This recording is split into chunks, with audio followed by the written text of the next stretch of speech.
हाँ दोस्तों, कैसे हैं? उम्मीद है आप सब ठीक होंगे, अपनी पढ़ाई कर रहे होंगे। मैं मोहम्मद मुख्तार आप सबके सामने हाजिर हो चुका हूँ विश्व के भूगोल की एक अहम कड़ी को लेकर। आज जिस टॉपिक पर हम बात करने वाले हैं वो है ब्रह्मांड उत्पत्ति से संबंधित अवधारणाएं। मतलब ब्रह्मांड की उत्पत्ति से संबंधित जो जो भी अवधारणाएं अभी है, इसका शुरुआत से लेकर अब तक हम सारे बात को एक एक करके खंगालने का प्रयास करेंगे। बातें तो कभी होती रहेंगी, हम मूल टॉपिक पर आते हैं। ऊपर आप हेडिंग में देख रहे हैं कि ब्रह्मांड उत्पत्ति की अवधारणा है, नीचे आप देख रहे हैं खगोल शास्त्री देश वर्ष अवधारणा। इस पर हम कंप्लीटली बात करेंगे। इस पर बात करें इससे पहले हमें आपको जानना है ये ब्रह्मांड शब्द क्या है। हर कोई समझ रहा है ब्रह्मांड के बारे में, लेकिन यदि आपसे कहा जाए एक वाक्य में इसका उत्तर दीजिए, जब आप एक वाक्य में उत्तर दे सकते हैं तभी आप इसका विस्तार से जवाब दे सकते हैं। तो आप चाहे तो मेरे इस बात को लिखिएगा, चाहे तो इनको रिपीट करके कहीं सेव कर लीजिएगा। ब्रह्मांड किसे कहते हैं अगर ऐसा पूछा जाता है तो आपका जवाब होगा सूक्ष्मतम अणुओं से लेकर विशालतम आकाश गंगाओं तक के सम्मिलित स्वरूप को ब्रह्मांड कहा जाता है। ठीक है दोस्तों, अब ब्रह्मांड की विशालता का अंदाजा इसी से लगा सकते हैं। अब सोचिए ब्रह्मांड क्या है। एक ब्रह्मांड के अंतर्गत लाखों करोड़ों गैलेक्सीज हैं। उनमें से एक गैलेक्सीज है जिसमें हम पृथ्वी वाले रहते हैं। एक गैलेक्सी उन लाखों करोड़ों गैलेक्सीज में से किसी एक गैलेक्सीज के हजारों करोड़ों ताराओं में से एक तारे का एक समूह है जिसे सौर मंडल कहते हैं। उस सौर मंडल के 8 ग्रहों में से एक ग्रह है पृथ्वी, और उस पृथ्वी के सैकड़ों देशों में से एक देश है भारत। उस भारत के कई राज्यों में से एक राज्य है जहां, और उस राज्य के एक जिला के से, और उस जिला के एक गांव से, और उस गांव के एक घर से, और एक घर के इस जगह से मैं बात कर रहा हूं। तो इससे अंदाजा लगा सकते हैं कि ये ब्रह्मांड की विशालता क्या है। तो वर्ल्ड ज्योग्राफी में सारी चीजों को एक एक करके कवर करने वाला हूं। अब आपका चूंकि वर्ल्ड ज्योग्राफी पर पहला वीडियो जब मैंने अपलोड किया था तो उसमें भी आप अंदाजा लगा सकते हैं कि वर्ल्ड ज्योग्राफी कितना विशाल है। ठीक है, तो ये चीजें आप चाहे रिपीट कर लीजिए, कहीं पर लिख लीजिए। ठीक है ना दोस्तों। अब मैं बढ़ता हूं कि इनकी अवधारणाएं क्या क्या लोगों के सोच थे ब्रह्मांड उत्पत्ति को लेकर, उनको एक एक करके मैं कवर करता हूं। ठीक है, तो उसी कड़ी में पहला आता है दोस्तों, पहला विद्वान आता है, एक एक करके देखिएगा। टॉलमी।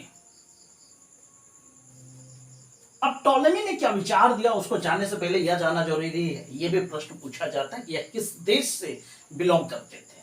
टॉलमी जिस देश से बिलोंग करते थे उसका नाम है मिस्र, यूनान। ये आपसे ऑप्शन में पूछा जाएगा, इसको ध्यान में रख लीजिएगा। उन्होंने 140 ईस्वी में ब्रह्मांड उत्पत्ति से संबंधित एक विचार दिया और उसे जियो सेंटरिक कॉन्सेप्ट कहा गया। बिल्कुल ध्यान से देखिएगा,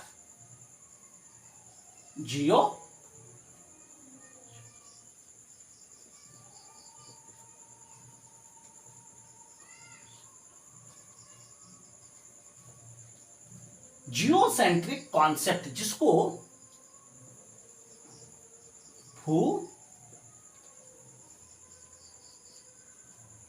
भू केंद्रित अवधारणा कहा। यहां तक कोई दिक्कत नहीं है, हर कोई समझ सकता है। दिक्कत तब होती है जब इसके अंदर आपको झांकना पड़ता है। टॉलेमी ने ब्रह्मांड उत्पत्ति से संबंधित क्या कॉन्सेप्ट दिया? भू केंद्रित अवधारणा दिया। इसमें उन्होंने यह बताया कि ये जो ब्रह्मांड है, जो भी दिख रहा है, उसका केंद्र पृथ्वी है, और पृथ्वी के ही चारों तरफ ये सारी सृष्टि या फिर कहीं पूरा ब्रह्मांड चक्कर लगा रहा है। ये इन्होंने बताया, और ये विचार सैकड़ों सालों तक चलता रहा। तो दिक्कत यही होती है, प्रश्न जो पूछा जाता है टॉलेमी ने कौन सा विचार दिया। तो ये पहला कॉन्सेप्ट एक दो बार जब आप रिपीट करेंगे तो आई होप कि ये पूरी तरह से क्लियर हो जाएगा।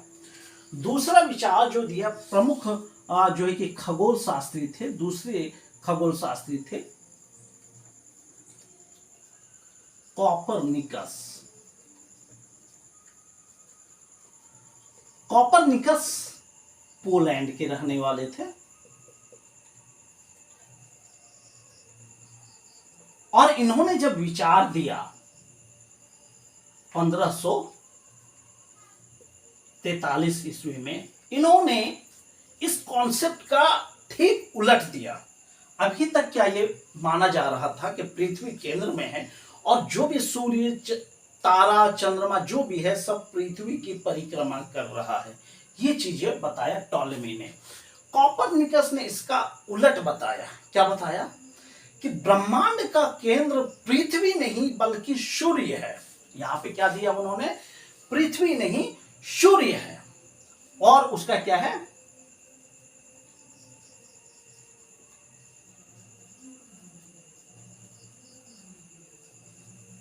पेलियोसेंट्रिक कॉन्सेप्ट, यानी इसको हिंदी में यदि देखें,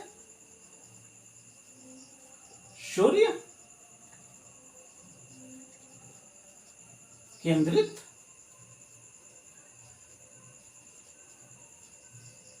अवधारणा। टॉलेमी के विचार से उलट कॉपरनिकस ने विचार दिया था 1543 ईस्वी में। यहां पर रुकिए, जो कंफ्यूजन होता है यहां पे होता है। कॉपरनिकस ने क्या बताया? कि ब्रह्मांड का केंद्र पृथ्वी नहीं सूर्य है और सूर्य की ही परिक्रमा बाकी सारी चीजें कर रही है। यहां पे ध्यान देने वाली बात यह है कि कॉपरनिकस ने या कॉपरनिकस से पहले भी ब्रह्मांड को जिस रूप में उन्होंने बताया, अगर ब्रह्मांड शब्द का मतलब देखें आज के दौर में तो वो मतलब उस समय नहीं था, बल्कि कॉपरनिकस तक ये विचार था जिसे आज हम सौर मंडल के नाम से जानते हैं। कॉपरनिकस ने भी सौर मंडल के अर्थ में ही ब्रह्मांड शब्द का प्रयोग किया था। क्लियर हो गया कि कॉपरनिकस के समय तक ब्रह्मांड का मतलब आज के समय में सौर मंडल से संबंधित है। तो ये चीजें आपको बिल्कुल ध्यान में रख लेना है कि कॉपरनिकस के समय तक क्या हुआ, ब्रह्मांड का मतलब सौर मंडल था। अब इसके सूर्य केंद्रित अवधारणा से कई विचार, कई मिथक टूटे। वो ये जैसे पृथ्वी की घूर्णन गति और परिक्रमण गति का इजाद यहीं पे हुआ था, है ना। ये विचार जो था पृथ्वी का घूर्णन गति और परिक्रमण, ये दो गतियां जिसे आज हम जो है कि वर्ष दिन रात वाला विचार प्रस्तुत करते हैं, वो यही है। घूर्णन गति से, पृथ्वी के घूर्णन गति से दिन रात होता है, परिक्रमण गति से ऋतुएं बदलती है ना, ये सब चीजें हैं। तो कॉपरनिकस तक ये चीजें हो गई क्लियर। अब आता है, अब देख रहे हैं कि कितने समय का डिस्टेंस हो जाता है। फिर अगला जो है तीसरा खगोल शास्त्री होता है, वो है विलियम हर्शेल। और ये हर्शेल साहब थे ब्रिटेन के रहने वाले और इन्होंने 1805 ईस्वी में विचार दिया। इन दो में ज्यादा लड़ाई इन्हीं दो में होती, हम कंफ्यूजन होते हैं कि टॉलेमी का क्या विचार था, कॉपरनिकस का क्या विचार था, है ना। अब विलियम हर्शेल 1805 ईस्वी में विचार देते हैं और वो इस विचार का थोड़ा विस्तार करते हैं, इस विचार का विस्तार करते हैं। कॉपरनिकस ने तो बताया कि सूर्य ब्रह्मांड का केंद्र है, जिसे हम ये कह सकते हैं अपनी भाषा में सौर मंडल का केंद्र है, जो अभी बिल्कुल सही है। इस विलियम हर्शेल ने अपने दूरबीन की सहायता से यह देखा और उसे साबित किया कि भाई साहब, जिस ब्रह्मांड की हम चर्चा करते हैं ना, वो ये जिस सौर मंडल का हम चर्चा करते हैं या ब्रह्मांड की चर्चा करते हैं, ये आकाश गंगाओं का या आकाश गंगा का एक अंश मात्र है। अब यहाँ पे क्लियर हो रहा है कि पृथ्वी में कई सारी गैलेक्सी, सॉरी, ब्रह्मांड में कई सारी गैलेक्सीज हैं। आज का विचार है एक गैलेक्सीज में कई सारे तारामंडल हैं, तारामंडल में से एक सौर मंडल है, ये सब चीजें। तो इन्होंने बताया यही चीजें कि हमारे जो ये सौर मंडल है आकाश गंगा का अंश मात्र है। अगर इन्होंने कहा ब्रह्मांड, तो इनको भी यहां पे मान लीजिए ब्रह्मांड, हमारा ब्रह्मांड जो है आकाश गंगा का एक अंश मात्र है। तो यहां पे आप क्या विचार लिखेंगे? इन्होंने विचार दिया सौर मंडल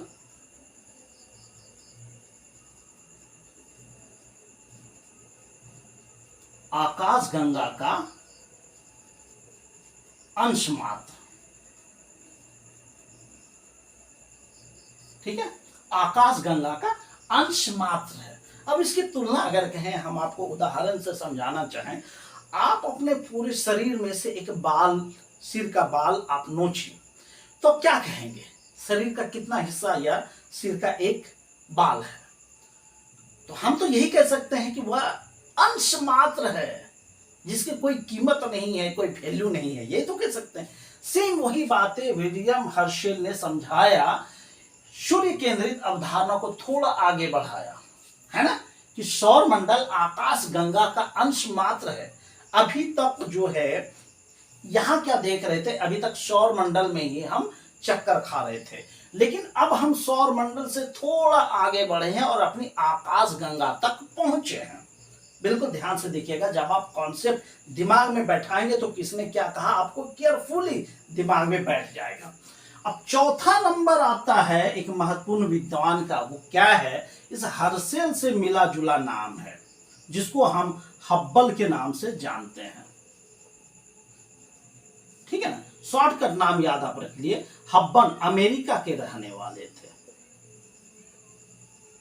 अमेरिका के। इन्होंने 1925 ईस्वी में विचार दिया। इन्होंने अपने विचार में इसको थोड़ा सा विस्तार किया। अभी तक क्या था कि हमारा विचार आकाश गंगा तक ही सीमित था। अब इन्होंने, हब्बल साहब ने ये बताया कि भाई साहब, जिस ब्रह्मांड की हम चर्चा करते हैं ना, जिस ब्रह्मांड की हम चर्चा करते हैं, उसका जो है व्यास 250 करोड़ प्रकाश वर्ष है। पहले देख लेते हैं, हम लिख लेते हैं, उसके बाद हम समझाएंगे।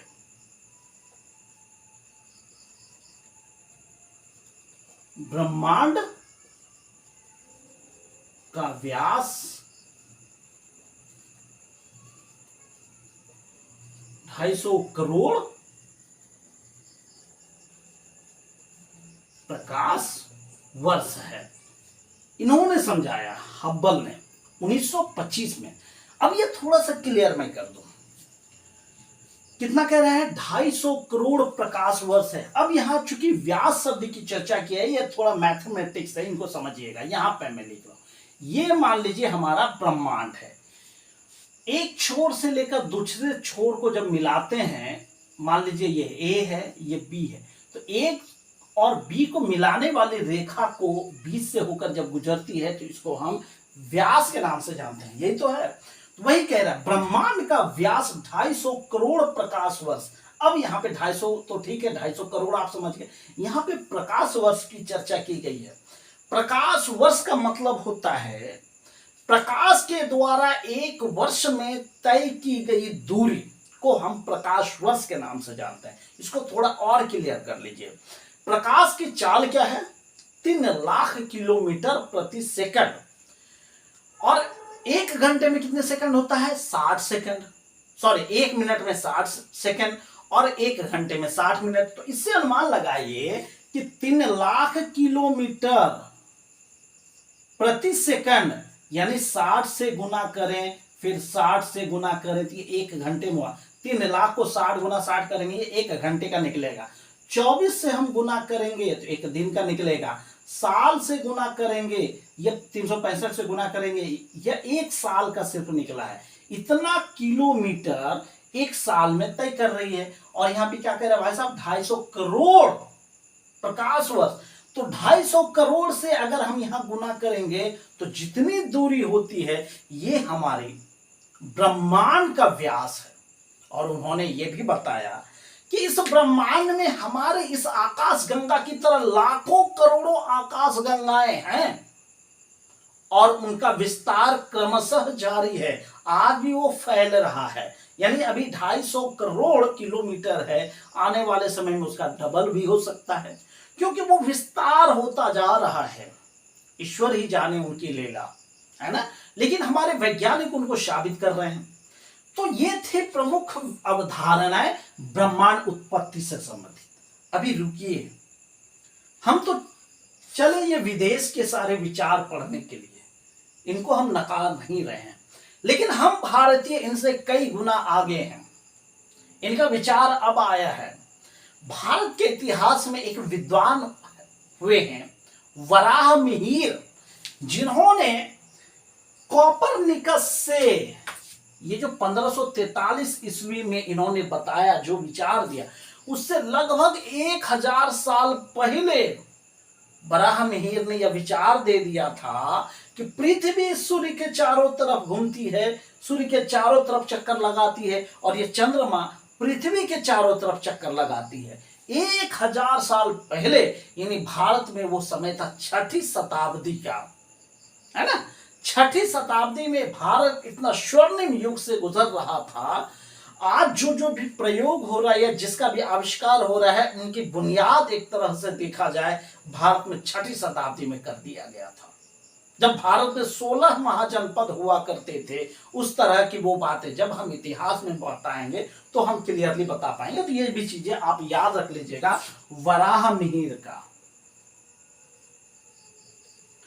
ये भी भारत में एक विद्वान हुए हैं। अब आपसे ऐतिहासिक प्रश्न पूछा जा सकता है कि भारत के किस विद्वान ने या ऐतिहासिक जो है कि नाम ने यह बताया था सबसे पहले कि पृथ्वी सूर्य की चक्कर लगाती है और चंद्रमा पृथ्वी की चक्कर लगाती है। ये वराह मिहिर भी है। अब चूंकि ये 4 नाम आपसे इंपॉर्टेंट हो जाता है, परीक्षा के दृष्टिकोण से महत्वपूर्ण है, एक एक करके भाई साहब आप दिमाग में, जहन में बैठा लीजिए, है ना।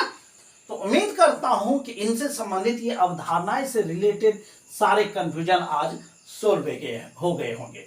तो कमेंट करके जरूर बताइएगा वीडियो कैसा लगा। वीडियो अगर पसंद आता है तो इसे लाइक करना है, दोस्तों में शेयर करना है, और हाँ, लास्ट में भी कह रहा हूं, चैनल को सब्सक्राइब जरूर करना है। तो चलिए मिलते हैं किसी और वीडियो में, तब तक के लिए खुश रहिए, आबाद रहिए।